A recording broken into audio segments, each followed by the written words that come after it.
what up? I am Ugly Money Nietzsche, and welcome to yet another episode of the Ugly Money Podcast. My special guest of the evening, I've known this brother for quite some time. Industry grinder, very talented artist, and I just found out he do tattoos. I don't know what this young man don't do, because he got movies coming out, but a hustler amongst hustlers, Trilla Davinci Fiar. Yes, sir, yes, sir. What's up, my brother? Man, I'm cooling, man. I'm cooling. Hey, man, so who was Trilla before Trilla was Trilla? Oh. I'm going to get right to it. Oh, man, who was Trilla before? Man, Trilla been Trilla for a minute. Okay. You know, under other aliases, but, you know, I was born in Nigeria, grew up in the Seaport, Savannah, Georgia. So, yeah. So talk to me. At what age did you make the trek from Nigeria to Savannah? Oh, man, I moved to Ohio from Nigeria at age 3. Okay. All right, so I lived in Ohio till I was 12. Respect. And then at 12 years old, I made the journey to Savannah and been there ever since. Until, of course, recently we moved up here. Now, there's a lot of stereotypes and misconceptions about Africa. Yeah. Right? Because you don't specifically look like somebody we would think was from Africa. Definitely, yeah, I get that a lot. You look like you from the east side, nigga. Hey. Decatur. You know what I'm saying? Yeah. Hey, no lie, bro. I could remember, like I went back to Africa around 12. Yeah. Around 12, and they called me white boy. Wow. Yeah, I overheard somebody talk about they go to white boy. Okay, you light skinned. And that I was from, you know, I had spent most of my childhood in America, so, you know. I heard they don't like us. Nah, I wouldn't say that. It's just what I heard. These are misconceptions, you know? Yeah, definitely a lot of misconceptions, man. You know, a lot of people that you wouldn't even know is from Africa. It's from Africa, so yeah. Yeah, I thought Stan was from Africa when I first saw him. Stan looked more African than you got, though. Yeah. I mean, I'm definitely more accustomed to this culture. For sure. I still got a little bits and pieces of that culture still talking? that I could kind of remember. You can talk it. Man, I know a few words. I ain't gonna put him on the spot. I gotta really be around it for a while for it to really come back. He like, damn, why I tell Nietzsche I was from Africa? What other misconceptions about? Can you explain? I don't know if this is Nigeria, but can you explain when they are around the bowl and they scooping it up with their hands? Oh, man, you talking about the fufu. Mm-hmm. Fufu, yeah, fufu. Delicious. It's good for real? Man. What it taste like? Chicken. Man, hey, delicious, man. Yeah, the closest thing in America that I could think of is like it is chicken and dumplings. You know what I'm saying? It's like, I fuck with chicken. Yeah. But that come with the fufu. Basically, the dumplings is like the fufu already in the soup. But we go through the, you know, we hands-on with it. You know what I'm saying? You got to. The hands be scaring me. Yeah, we hands-on with it. You know what I'm saying? Like if me, you, and Fire Red got a bowl of fufu right here, what if you just went to the back? He gonna eat it. I'm gonna be honest. He gonna eat it. You're not gonna eat it? I ain't gonna eat it. You like, fuck that shit, give me a fork. Nah, we ain't sharing the bowl now. Not at all. Okay.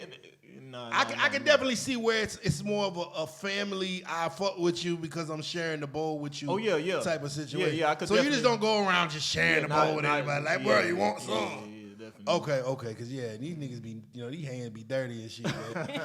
So talk to me. How did you get the music buzz?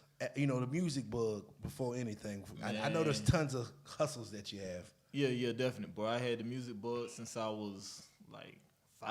Wow. You know what I'm saying? Really, you know what I'm saying? So music always been a part of it.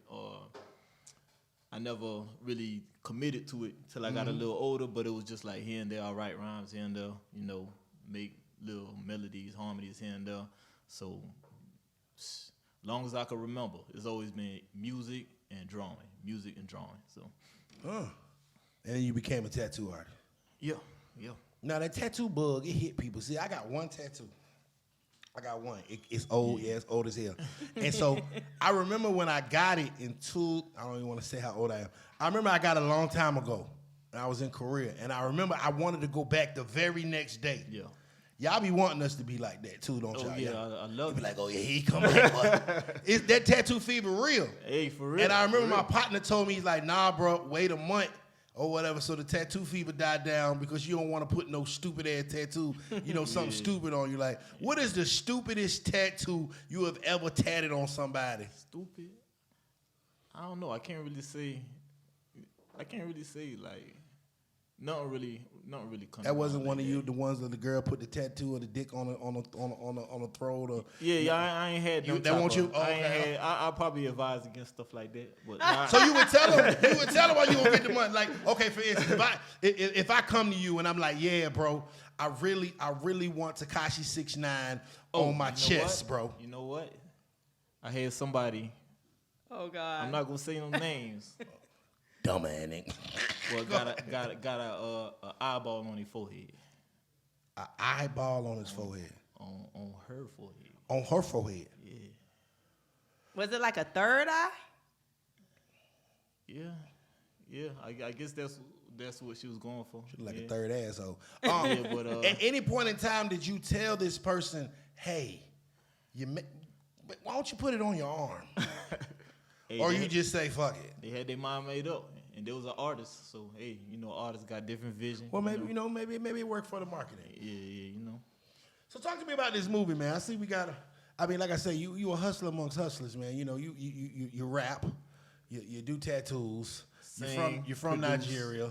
Yeah. You sing. Like, now we doing movies? Man, yeah. Definitely, man. Definitely. I love it, brother. So talk to me. Man. Fire Red, can you talk to me about the movie?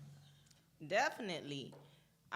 Well, can I just give him a little bit of, cause I love. I need the exclusive. Story. I need that exclusive. Yeah, you definitely. Like how we came up with the movie. That's what I'm about to get. Yeah, that's what I need. Get that permission first. Okay, so I mean, do you want me to lead up to that point and then you go, or how you want to do? If you give me my turn back, yeah. Okay. She's so nice and polite, bro. You got any sisters? Okay, we'll talk about it later. Go ahead, bro. Movie thing.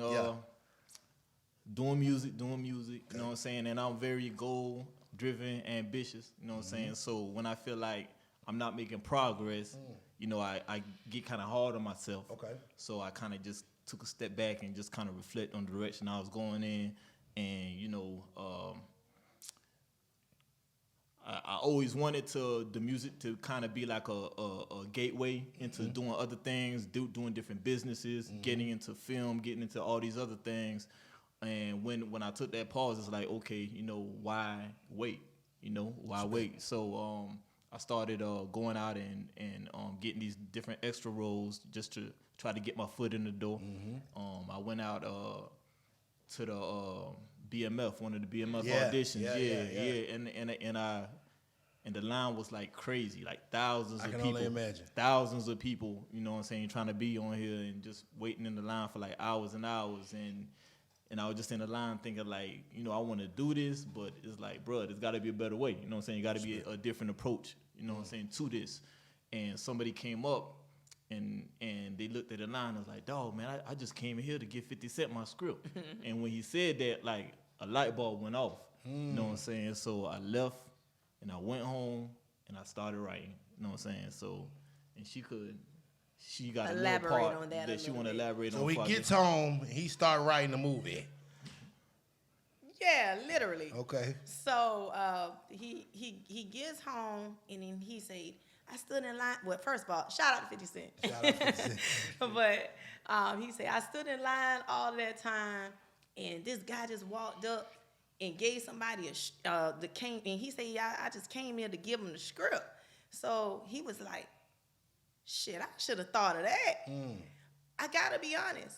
I didn't pay any attention. I mean, it just went in one ear and out the other because he's a man of so many different talents. Exactly. I'm telling you, I done been through every phase of entrepreneurship to the point it's like, yeah, baby, I'm with you. Nah, baby, I ain't with you no more. Tripping. Yeah, I'm hanging in. No, I'm done with this. Are you still gonna do this? Oh, you still in this? I'm out of this. I'm cutting this off. Stop putting more money in this. We gonna get money here. I done been through every phase of entrepreneur with him. Entrepreneurship. But this particular time he came home, to be honest, he didn't even tell me he was writing a movie at all. So he went in the man cave, in his dungeon, in his work lair. Yeah. Right? I think every man should have a man cave. This is what this is right here. Of course, my cave to turn into a right. Yeah. Right. For real. Of course, I come crash it sometime, but Yeah. but not this particular time. I mean, I just thought he was recording because sometimes he'll get in some recording spells and he'll just record music just to get that music itch off. But this particular time, he went in the lair and he did not come out. So I was like, Yeah. Earth the Trilla, is everything okay? Yeah, I'm good. Okay. So, I went in, take care of the kids. Now, let me just put something on record that a lot of people don't know. You say you want the real? Yes, ma'am. Trilla's an awesome daddy. We have 2 children. Trilla's an awesome daddy. We salute them. Yeah. We salute them. And so many of the things that mothers should do. Yes, ma'am. He actually does, to be honest. Like, he alleviates that pressure from, just being a mother, because both of us are in business. We're both, business owners. So with that being said, the kids are, at this point, have got accustomed to going to him. Daddy, can I have some juice? Daddy. And he's trying to work. So he's like, can't you just take care of the kids 1 minute? Listen, I knew shit was real when he did that. He was focused. He was locked in. Because he's not a snappy man, not unless it's absolutely necessary. Exactly. He's a beast, but he's very gentle with me. And so I give him respect for that. But I knew that this was real. Serious. Something was going on. I didn't know quite what was going on. So long story short, just to speed up the process, he came out of, first of all, he stayed in the room. He stayed in that room overnight. Okay. I had them. He was locked in. He was locked in. When women, we get kind of agitated. Like, what's going on? You coming to bed?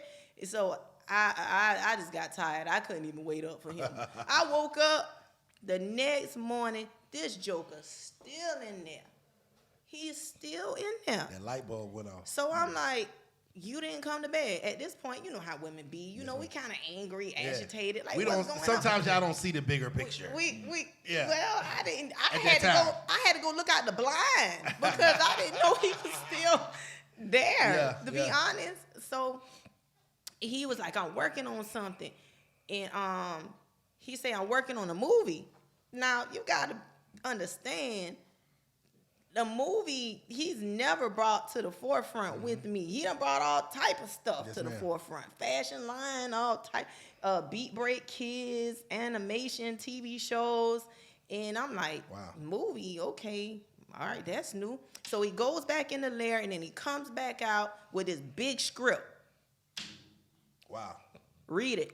What? Read it. Like 60 pages on that. 60 pages? Yeah. So I'm like, yeah, baby. So read it for me. It ended up being 90 pages, but, wow. but that first weekend I did 60 pages. And I got to be honest. I am so critical. I'm so critical in a good way, though, because, some people, I feel like you should have people around you that's going to be honest with you. Of course, be cheering for you, but also be like, nah, you don't need to be doing that. That's going to be, necessarily a waste of time. But I do realize that my vision isn't somebody else's vision, but sometimes you could just see when somebody's going down the wrong path. Exactly. Right? But this wasn't it. And when it comes to, and I know that when he's talking about a movie, what does movie involve? Money. Of course. Money. Of course. So I automatically thinking movie, money, and we're going to have to invest this together. If my money is going to have to be involved, it's going to need to be a go. Damn right. Now, I got to be honest. That was probably one of the first time that I actually say, shit, nigga, we going to be rich. There it is. There it is. There it is. And after he read that script to me, and I was like, You got something there. The script was phenomenal. And then from that point, it was up. We started contacting people. Listen, shout out to Shot. Yes, sir. Okay, because Shot is actually the DP on this thing. Come on, in fact, I could tell how that came about. Yes, sir. Yes, sir. Yes, sir. Came about, you know what I'm saying? And a part that I really didn't touch on, but I'm gonna go ahead and touch on is like when I was going through the thing with the music. You know what I'm saying? I had been praying to God a lot. Okay. I was like, because I got so many different talents. Yes, sir. You know what I'm saying? And it's kind of hard to know, you know what I'm saying, which direction to go. Like what is that thing that's gonna, crack the door, open the door to where I want to be at in life. I've been there, sir. You know what I'm saying? So it's like, cause I want to really pour all of myself into that one thing. You know what I'm saying? So for the most part of my life, it's always been the music that I've been focused on. And then it just got to the point where the progress wasn't there. So I just really started questioning, like, did I make the right choice? You know what I'm saying? Did I choose the right path? And then, I don't know, part of me was kind of like angry at God because I felt kind of betrayed because I felt like I followed my heart and, to follow your heart and in the wrong direction, you know what I'm saying? But it's like, that's really the only, compass that I had. Yes, sir. As far as, what to do. You know what I'm saying? So I was like, okay, well, I'm at this junction. You know what I'm saying? If this isn't for me, then, I need you to take this desire from me. You know what I'm saying? So what because Ooh, boy, I can't. I feel you, brother. Yeah. So I feel you. So I took a step back just to see if, you know what I'm saying, that tug would still be, you know what I'm saying, there. So that's when I took that step back. That's when I had a vision one night. You know what I'm saying? When I was out in this vision, I was just in a whole different situation. You know what I'm saying? The feeling of where I wanted to be, the success that I wanted, I could feel it. You know what I'm saying? It was like in the air. You know what I'm saying? And in this vision, I'm looking around trying to see, you know what I'm saying? Okay, what do I do for a living? Because I'm in this house, this nice house, and I'm like, bruh, you know what I'm saying? How did I get here? What did I do for a living? So I'm looking around trying to find clues so that when I do wake up, I know what to focus on. That's how. And then I came downstairs, and my wife was on the phone in this dream. You know what I'm saying? Wow. And on this phone, she was like, yeah, I know, Shy. Her and my husband just did a movie together. Wow. So I was like, okay, I'm in the film industry. You know what I'm saying? So and the funny thing is, we got a friend who lives in Savannah named Shy. You know what I'm saying? So I thought that's who we was talking about. But Shy sounds a lot like Shy. Exactly. So that's kind of crazy. Yes, sir. Yeah, but as I was waking up, I was like, dog, I don't want this to be another one of them things where, if you could feel it when you in it, but then when you wake up, it just becomes so distant, and you kind of lose sight of wanting to do it. So I was like, God, you gotta give me something, some kind of reminder of something that's gonna keep me motivated. And what I heard was, I'm not saying it's gonna be easy, but it's gonna be worth it. Come on. You know what I'm saying? So throughout the whole process of doing the film, that's like the one phrase that just kept me pushing. You know what I'm saying? Being in a completely brand new avenue with so many brand new challenges and really just trying to figure it out. You know what I'm saying? But that's when I started doing those, like I said, little extra roles and things like that, and leading up to the point of writing the script. Now, after I wrote the script, a week later, Shot posts on Instagram that he had the bug to shoot a new film. Oh, wow. And he was like, do anybody got any scripts? So, success is when preparation meets opportunity. Come on. So that was the opportunity, and I sent my dog the script, and he had the same kind of sentiments she had. You know what I'm saying? He said he couldn't put it down, and he really dug the script. And that's dope, bro. Yeah, and it was them two who really gave me the courage, because I'm thinking that, okay, now we gotta find shop it and get somebody to put a studio behind it. I was like, what? But they gave me the courage to step out on it on our own. Oh yeah, you can do it yourself now. Yeah, that's what I was like, and do it ourselves. Yeah. You know So what's the name of the movie and what is it about? The name of the movie is called Out on the Limb. You know what I'm saying? And it's about a ex-high school superstar named Lemmy, hence the name Out on the Limb. So we spelled it that way intentionally. You know what I'm saying? So right. Yes, for those who think they spelled Lim wrong. Yeah. We spelled it that way intentionally. The main character, his name is Lim. He's an ex-high school football star who got kicked out of college. So now, everybody swore he was going to the NFL. Okay. So now he's like, okay, He kicked out of college. He lost his scholarship. He's back home with Ma Dukes and trying to figure out, man, what do I do? You know what I'm saying? Trying to figure out life. And then on top of that, his girl pregnant. You know what I'm saying? Then the other man, and that character is played by a dude named Zephaniah Terry. He real dope. You know what I'm saying? Up and coming. You know what I'm saying? And he on a couple of things. Tyler Perry, Ruthless. He got a lot of big things coming up. Let's go. And the other co-main character is played by Jamal Gravy Willard, who played Biggie on Notorious. Shouts out Gravy, man. Yes, sir. Yes, sir. And his name is Gunny, and his situation is he just got out of prison, and you know, just looking to turn his life around. You know what I'm saying, and leave the streets alone and try to. He got big corporate ambitions. You know what I'm saying, so he want to be a businessman, but of course, a lot of that is easier said than done. So you know. It's about them trying to figure it out, trying to take the right path, but still dealing with all the negative influences in the streets. 1 foot in, 1 foot out. And real life. And they cross the wrong people and get into some shit. It go crazy from there. It go crazy. South. It goes south.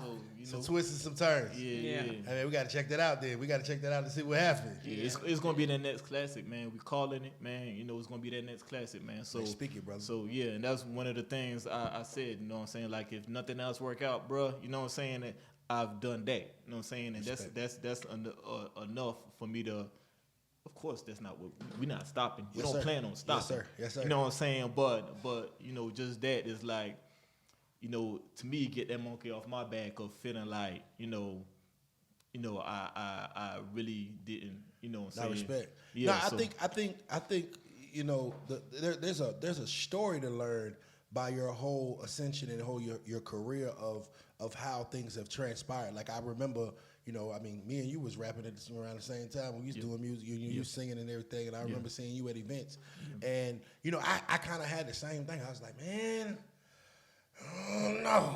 You know what I mean? Like, I love this, but is this really where I'm supposed to be at, right? Yeah. And then I was like, well, you know, I took like 2 years to really find myself, and I had to change. I changed my name. You know, I remember I went from P Nice to Ugly Money, and people were, and I tell you, bro, people looked at me like I was crazy, like, yo, because I was signed at the time, and they was like, bro, why are you just throwing out, like, what are you doing? You know what I'm saying? Like, they didn't understand. But in my mind, I had put something, you know, I talked to God, and I had put something in my head. I'm like, nah, bro, I'm about to build a whole new brand. I'm about to build, you know, and it's going to work. And I saw it working in my head. It's just sometimes people can't see it. And it takes a lot of courage to just say, you know what? I'm about to just switch.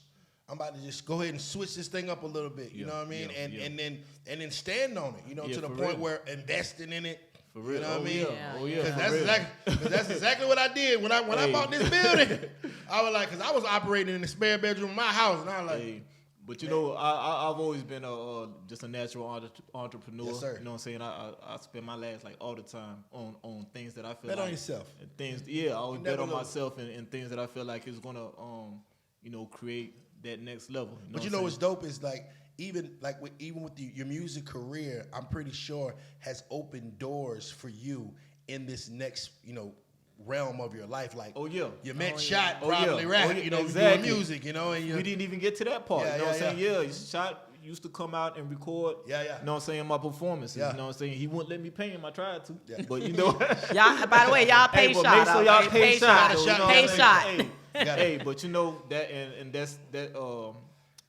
That started a beautiful relationship. Matter of fact, I think I did a logo for him first. Did I do it? Okay, yeah, I did a logo. So graphic designer too, you know. Come on, man, this guy got all the hustles, man. I'm telling you. Hey, Shot told me the story about when he got the script. He was like, man, ain't no way this could be good. Ain't no way this joker an artist, he's a graphic designer, and all. Shot so real too. Hey, bro. Hey, you know what I'm saying, But yeah, definitely, man.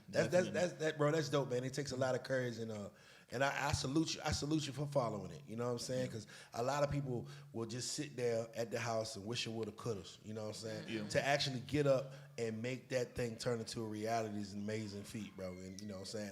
That's why I say I feel you, because I'm like, bro, I felt the same way. Yeah. I was like, I'm about to switch this whole thing and try to do this ugly money thing, and people looking at me crazy or whatever. But like, ain't nobody laughing now. Yeah. I'm trying to tell you, when the movie come out, ain't nobody be laughing like, boy. Hey, bro, and when people see the movie, yeah. Like the funny part about it is the people that's gonna be like, the people that was kind of like, I don't know, right? Then when it come out, like, boy, I told you was gonna do it, right? Like, nigga, no, you didn't. right. I remember when, if I may, when we initially put out a post that we were going to make a movie. It probably got 25 likes. Wow. Yeah, I mean, we did casting calls, and you won't believe how many people, after they saw the movie, already done like, man, y'all ain't got no more roles. Y'all put me in. Hey, for real. Yeah. You know what I'm saying? It's only a few people that can see things from day one. You know what I'm saying? A lot of people gonna be day 2, day 3, and I've learned to try to welcome the day 2 people. Just charge them a little more. You know what I'm saying? Prices went up. Yeah, what it is. You know what I'm saying? But Yesterday's price. It's not the same price. It's not. So when can we expect this movie? When can we see this movie? When is it coming out? Like, cause I know we got China Monet's song in there, so I'm trying to. I'm putting on the suit for the premiere. I'm trying to walk the red carpet. Man, I'm telling you, brother. It's definitely gonna be a red carpet. Anything, I'm telling you, I'm the exquisite one. Like, I'm the one that want to go all out. It's a must. It's a must. Yeah. We're looking at doing a premiere late July, probably. Come on, man.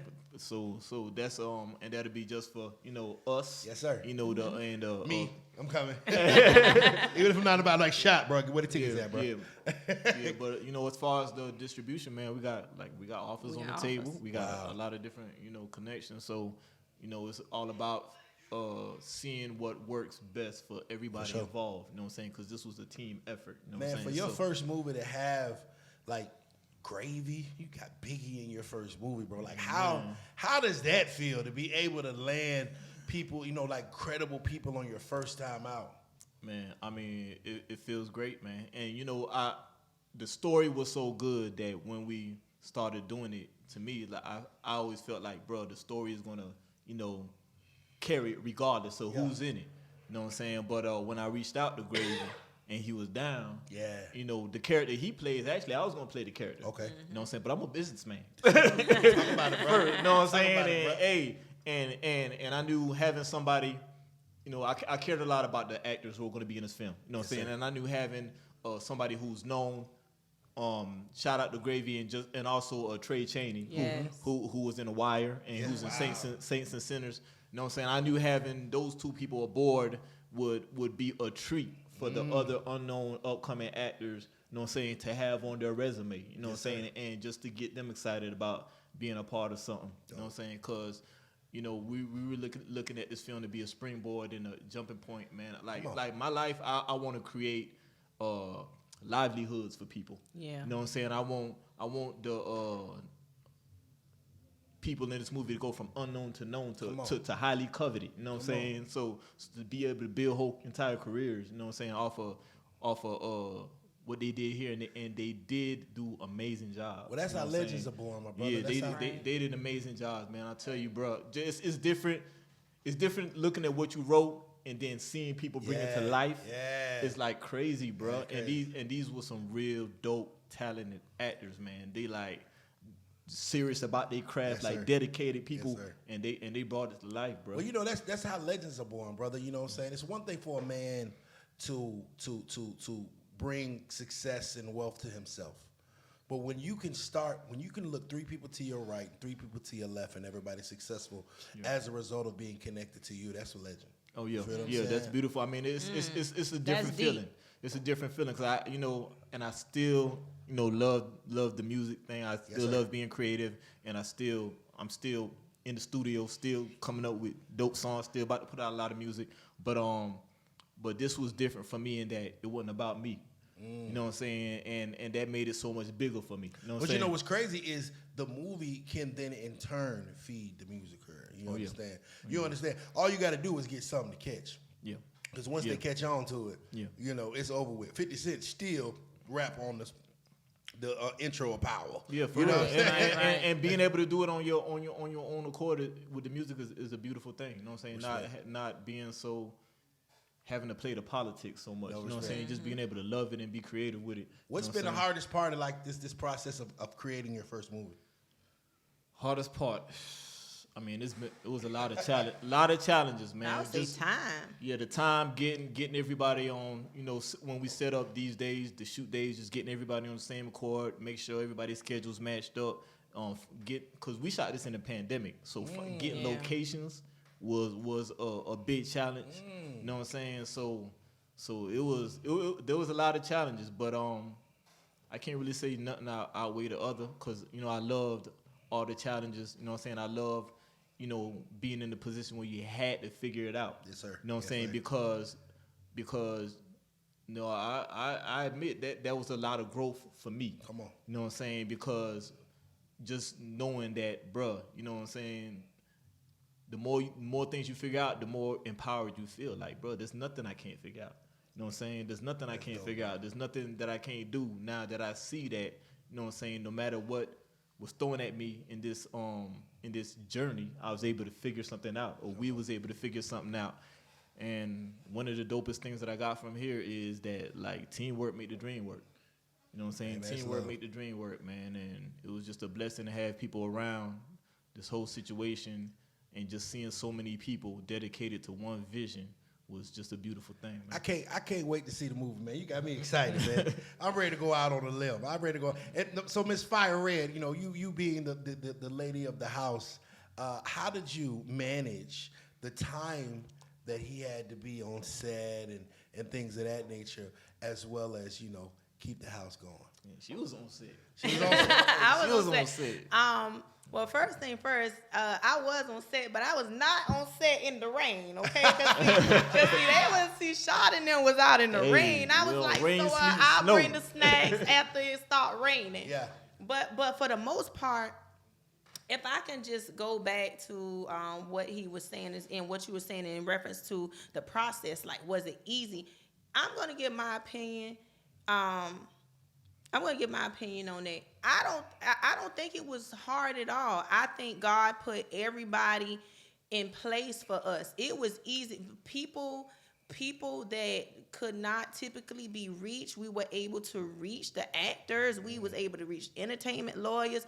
Everything fell into place. I'm talking about from the DP. Everybody just started swarming in to help us to put into place what we needed to do. So I want to say it was easy. God definitely had his hand in the works. Yeah, I can't say it was easy as far as the work, but as far as things coming together, yeah. It was, you could just feel like there was a divine, you know what I'm saying, timing going with it, you know what I'm saying, and that's another thing that it taught me, is like, bro, once you put your mind to doing something, everything may not work out how you want to work out, but bro, sometimes it come together in way better than you could even imagine. You know what I'm saying? Man, I'm looking forward to that, man. Listen, y'all, Out on a Limb is scheduled to release in July. Make sure you stay tuned. Please let these folks know where they can follow you at, so they can get the show times, the listings, where it drops, everything. What's up? I'm Fire Red, executive producer of Out on a Limb. Follow me at FIAR_RED01. That's Fire Red #1. All right? I'm Trilla Davinci. I'm going to get a film page first. Follow the film at Out on a Limb Film. So it's at Out on a Limb Film on IG. You can follow myself at Trilla Davinci on IG. And you can follow me at Ugly Money Nietzsche. That's Ugly Money NICHE. Remember, the bigger the dream, the bigger the risk, the bigger the payoff. This has been the Ugly Money Podcast with Trilla Davinci and Fire Red from Out on the Limb. Sir.